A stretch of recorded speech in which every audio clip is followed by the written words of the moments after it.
asong ulol. Yes man, para kang asong ulol. Reggae style in present. JRN Group sa mic, DJ Laloy sa mix track.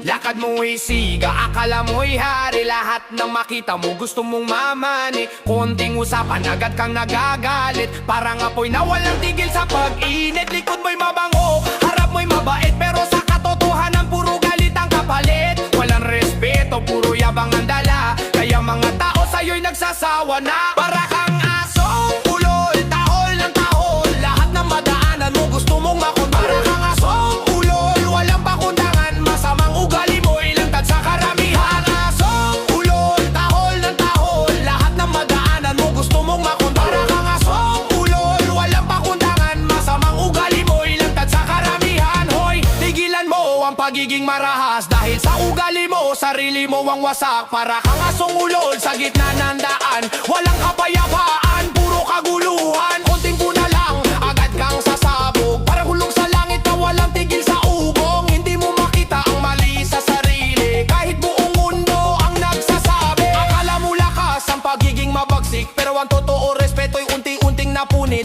Ang tunay na matapang marunong magbigil. Hindi yung galit na laging umiiral. Asong ulol, tahol ng tahol. Lahat ng madaanan mo gusto mong makon. Para kang asong ulol, walang pakundangan. Masamang ugali mo ilantad sa karamihan. Asong ulol, tahol ng tahol. Lahat ng madaanan mo gusto mong makon. Para kang asong ulol, walang pakundangan. Masamang ugali mo ilantad sa karamihan. Panahon na para magbago ka. Iwanan ang galit na matagal mong dala. Dahil ang buhay ay hindi pakikipag-away. Mas mabuti ang respeto kaysa sa sigaw.